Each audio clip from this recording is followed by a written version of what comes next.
What is up, Bull Nation, and welcome to today's video. Guys, today I have for you a build that you've never seen before on the internet. This is really called the Bestiality Build, and it's going to be focusing primarily on the Quinceañera weapon. I know it's not called Quinceañera, but I kind of want to go with that one. I know it's called Cinquedea, but we're going to be focusing primarily on this weapon, and this build is amazing. As you guys are seeing right here on the footage, you are noticing a couple of things. Number one, there's a lot of things in play here. We're taking a full use of all the bestiality incantations, and we're getting our health back, we're getting FP back, and we're doing a lot of damage with this particular build. So if you like powerful stuff and want to try something new, then you're definitely going to want to stick to this video and find out how to put this build together. If you guys are enjoying our Elden Ring content, a like would be greatly appreciated. And now let's talk about the build. So I'm going to try to keep it as short as possible, guys. If you guys want to get the Cinquedea, aka the Quinceañera sword or dagger, you're definitely going to want to make sure you check out my video on the location and how to pick that up.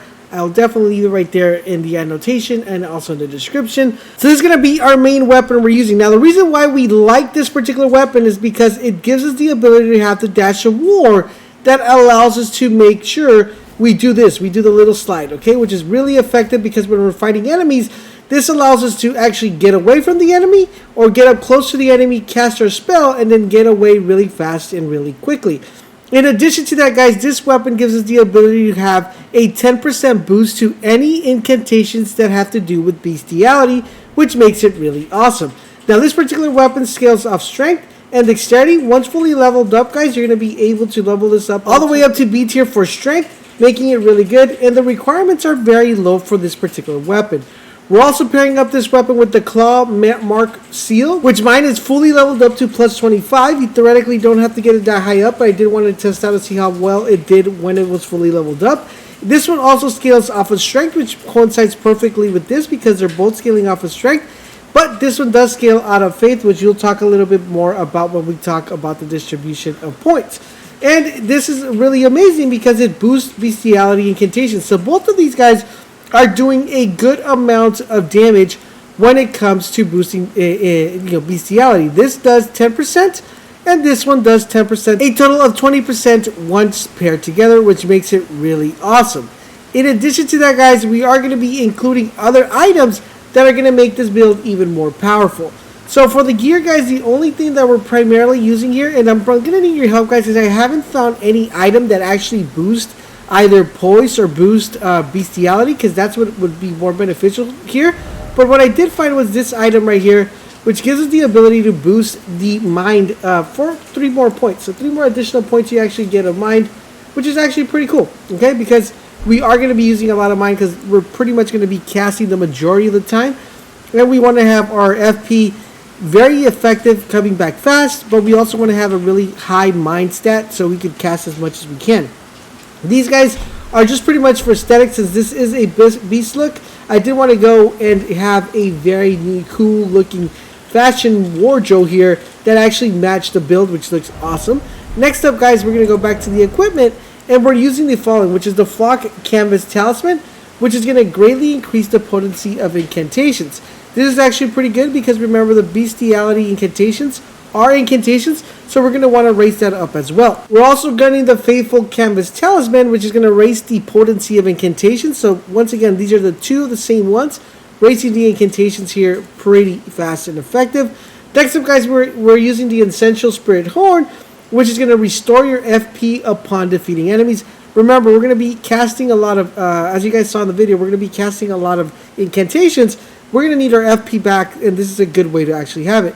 Last but not least, to tie this all together, guys, we have the Radigan icon, which is going to shorten the spell casting time, so our incantations are going to be able to be done a lot faster and a lot quicker. Now let's talk a little bit about the spells and what we're using so you guys have a better idea of what exactly is going on, as you guys saw in the clip. So we have a couple incantations. We're running 5, and all of these 5s are actually pretty usable. If you guys see my footage a little bit later in the video, and you saw at the beginning of the video, I'm going to explain exactly what we're doing. So we're running the Beast Claw. Now the Beast Claw is going to be very important because this is the weapon we're going to be used to have a little bit of range. There's a little swipe in the ground that causes like a ripple effect, and I'll show you guys exactly what this does so you guys can get a better idea. So The Beast Claws does this real quick. So it does a nice range attack if you guys have it. It doesn't do a lot of damage, but that's the one that you're going to be using to kind of just finish off enemies as much as you can. Then we have the other spell, which is going to be which is called the Rank Beast Claw, and this is going to be primarily our AOE of effect claw that we're going to be using. As you see right there, it does that, it ground pounds, and it does a nice area effect damage, which we use a lot, especially when enemies are trying to get close to us. And I'm going to explain how this is going to be very effective once you guys hear the whole build out. Next up, guys, we're running the Golden Vow, which is going to increase our attack and defense for selves and allies. This just gives us a little bit more boost to our damage that we have. Then we have the Stone of Gurnak. This is pretty much the one that we're going to use to kill bosses or to kill any enemy that's a distance, and also to infuse the most amount of damage. This one does a ton of damage when you're actually throwing it. So this is the one that we're going to start the fight with, and this is the one that we're pretty much going to be ending most of the fights with because it's going to be doing a lot of damage. Last but not least, guys, we're using the Bestiality Vitality. This is going to heal your HP over a period of time. So we actually like to pop this one to make sure our health is constantly coming back in case we're getting hit or damage. It gives us a nice little boost of addition. So those are the builds. These are the ones we're kind of using right now, these 5 ones. Now, for the Mix and Wonder Physics, guys, we're running the Stonebird Crack tier. What this is going to allow us to do, which is the reason why we like it, is that it deals a huge amount of poison damage to the enemy, which automatically will make them mostly stagger. So the enemies will be kind of staggering when you're buffed by this particular Wonder Physic. Next up, we're running the Cerebral Hidden tier, which is going to allow us to have use our FP or caster abilities without taking any of our FP away, which makes it really fast and potent. Now, for Great Ruins, guys, we're running the Riker Ruin. This is going to restore our HP upon defeating enemies. Really good to have because we want to make sure our HP is constantly coming back. Even though we have that nice ability from the Bestiality Vitality, getting our health back, there's a very good other way of incentive to actually doing that.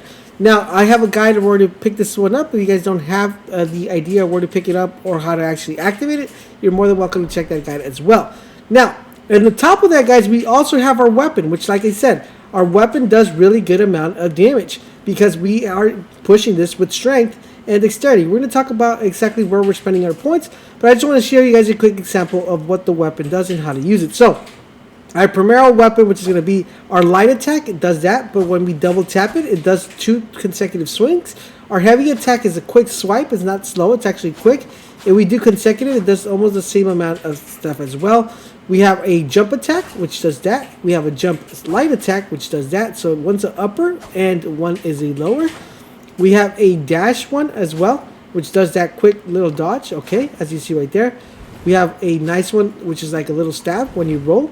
Our barrel attack, our roll attack, I should say, and then we have our roll attack with the heavy attack, all right? And last but not least, guys, we have our dodge, which is why we love this weapon, because it allows us to have this Sash of War. Even though it does consume a little bit of P, it's still really awesome to have that, you know, very evasive move as well. And last but not least, guys, of course, our weapon. So now let's talk about where you want to spend these points when putting this build together. If you're not high leveled, where do you want to go, and what should be the kind of area that you want to be in when you have the points set up. Alright, guys, so to run this build, guys, what you want to have is 35 in vigor because you want to make sure you have enough health. On mine, you want to have it to 45. You are going to be using a lot of FP. The higher you have the mine, the more casting you're going to do. And since this is primarily focusing on having a good amount of casting, you want to have this at 45. Endurance we're going to have at 10. It does not that maximum amount of items that you're going to be wearing or having within your inventory. So you don't have to have this any high as well. Strength, you actually do have to put enough points. 45 would be the maximum amount for strength points because this does scale off strength, so you want to make sure you have enough of that. Dexterity is, I went ahead and we put 20 points in dexterity. And we didn't really do nothing with intelligence, but we did do a lot with faith, which is 45. This is once again the seal. The seal is going to be scaling from faith as well as the incantations. So you want to have enough power in faith and strength. These are the two main ones. Faith and strength are the ones you want to make sure you're pumping points. So if you go over 150, you want to make sure that the first ones you pump into points into faith and dexterity. But this is the base that you want to have. If you are a 150 character, you want to make sure you pump it in here. So once again, your priority is faith and strength. Your second priority would be mind, so you could have enough cast. And your fourth priority would be vigor, just so you have enough health in your arsenal when you're putting this build together. I hope you guys are enjoying these amazing, unique builds that we're putting together for you guys, because they are taking a while to actually do. If you are, guys, do me a huge favor, guys, drop a like. Don't forget to support us, and big shout out to everybody that's becoming a member here on the channel to show some love and support. So thank you guys very much for that. I will see you guys on the next video. Thank you guys for watching. I'll talk to you guys later.